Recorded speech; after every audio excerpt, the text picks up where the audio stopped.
Bwe tweyongerayo ekitongole ky'ensi yonna ekikola ku banoonyi b'obubuddamu kisiimye gavumenti ya Uganda olw'engeri gy'erabiriramu abanoonyi b'obubuddamu.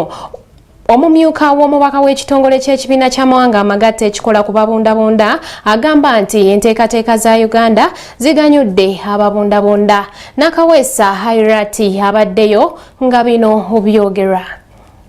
Eggwanga lya Uganda lisiimiddwe olw'okubeera n'omutima omuyambi abamu n'okusaasira abo ababa bali mu buzibu. Bino byonna byogeddwa amyuka akulira ekitongole ky'ensi yonna ekivunaanyizibwa ku bantu ababundabunda Bonwell Katatende bw'abadde omugenyi omukulu ku mukolo ogw'okukuza olunaku lw'ababundabunda wano mu ggwanga era ng'emikolo gino gibadde ku kisaawe eky'essomero lya Kampala Mukadde.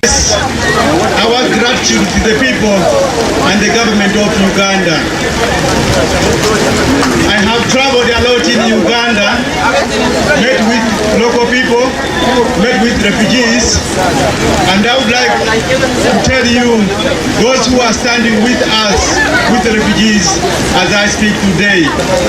And I'm very grateful for OPM for providing that opportunity, because there are places where refugees cannot open a bank account because they don't have an ID. Omukolo guno gwetabiddwako ebitongole awamu n'amawanga ag'enjawulo abayina abantu wano ababundabunda nga muno mwe muli eggwanga erya Congo, Somalia, Sudani, Rwanda, Burundi n'amalala mangi nga guno gutambulidde wansi w'omulamwa ogugamba nti tuli wamu n'ababundabunda. Ebitongole eby'enjawulo awamu n'amalwaliro bikoze emirimu egy'enjawulo okuli ogw'okukebera abantu akawuka akaleeta siriimu ku bwereere, okossaako okukebera abakyala kansa w'omumwa gwa nnabaana n'okubuulirira abavubuka awamu n'abo abalina akawuka akaleeta siriimu ku bwereere. Ku mukolo gwe gumu ababundabunda boolesezza ebimu ku bye bakola wano mu ggwanga lyattu Uganda ng'akabonero akalaga nti bali wamu naffe era ne balaga nti tebalina buzibu bwonna mu Uganda.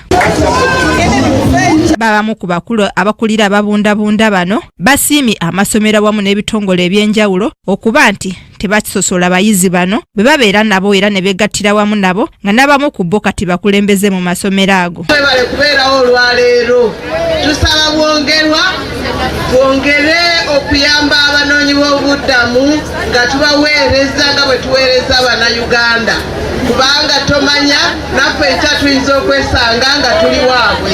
N'olwekyo beebaza, mwebale nnyo, mwebalire ddala, temujjanga okwo. Abanoonyi b'obubuddamu okuva mu nsi ezitwetoolodde, Uganda yabaaniriza era nga y'emu ku nsi esinga okuyisa obulungi ababundabunda nga n'abamu tebaagala kuva mu ggwanga lyattu Uganda. Hairati Nakaweesa, Kingdom TV, amalindirire. This is Kingdom TV.